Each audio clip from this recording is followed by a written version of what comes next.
All right, let's get right into it. We all trust our local governments and schools with some of our most sensitive data, right? But with all the cyber threats out there, how do we actually know they're protecting it? Or that the IT companies they hire are doing their jobs?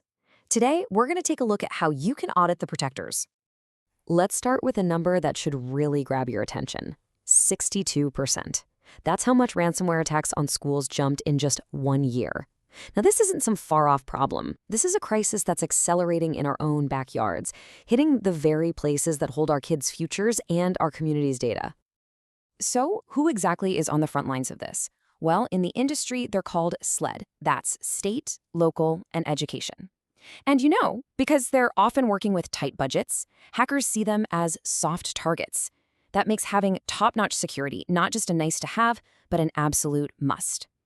And think about what's at stake here. I mean, we're talking about everything from student educational records to our personal information to the confidential stuff that keeps our towns and cities running. But honestly, the biggest thing on the line? It's public trust. Once that's gone, it's incredibly hard to get back. Okay, so that's the problem. It's a big one.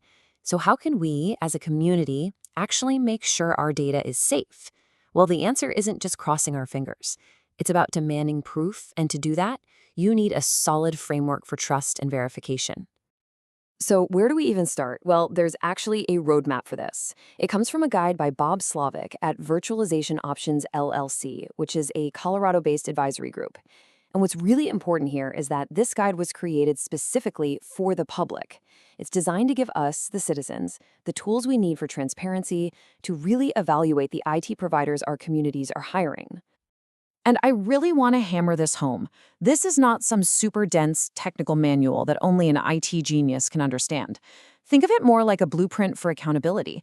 It gives school boards, city councils, and frankly, anyone who's interested, a way to ask the right questions and demand real proof that our digital guardians are on the job.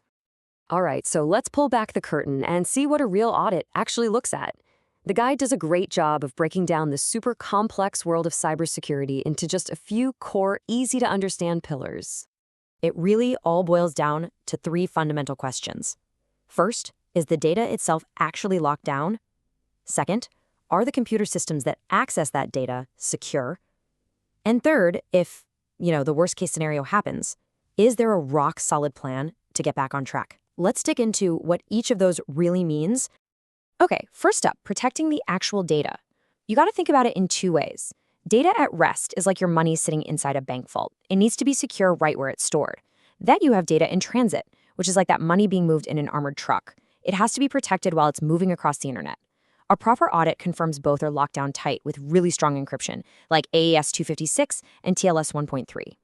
Next up, securing the systems themselves. Now, this next part might surprise you.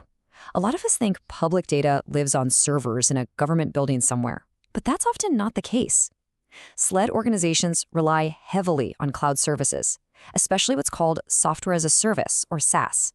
A huge chunk of our data is on platforms run by third-party companies. And that's why an audit has to dig into how those services are managed, because one wrong setting can leave a door wide open. And that third pillar? Preparing for the worst. In the real world, this means having crystal clear goals for getting things back online after a disaster. An audit makes sure these promises are real. For example, are emergency services guaranteed to be back up within an hour?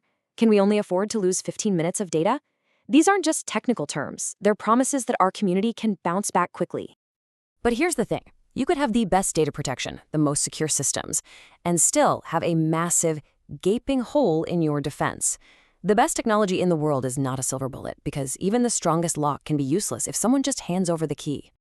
So it really forces us to ask the question, with all this amazing cutting-edge tech, firewalls, encryption, all of it, is that really enough to keep our community safe? And the answer, of course, is a huge no. Technology is only as strong as the people and the processes using it. A truly thorough audit goes beyond the tech and looks at that human layer. Are staff members actually trained to spot a phishing email? Are the outside vendors they work with held to the same high standards? Is there a clear, documented, and tested plan for what to do the moment something goes wrong? See, what this all builds up to is creating a real culture of security. It's this idea that when everyone, from a teacher in a classroom to a clerk at the county office, understands their part in protecting data, that becomes your strongest defense, way stronger than any firewall.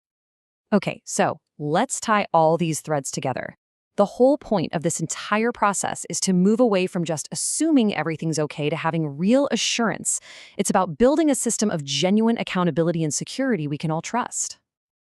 And when you look at what a proper audit actually covers, you can see it's not just one thing. It's a deep dive that looks at everything from making sure regulations are followed, to controlling who can access data, to checking that those disaster recovery plans are actually workable. A real audit has to cover all the bases. And that is really the big takeaway here. This whole process, it's so much more than just a technical checklist for the IT department. It's a real, tangible way for a community to show it's committed to earning and keeping our trust in this digital world. Which, of course, leaves us with one last crucial question. It's not about whether these standards exist. They do. It's about whether they're being used. Is your community asking these tough questions of its schools and its government? Because at the end of the day, that's where real security and transparency begins, with us asking.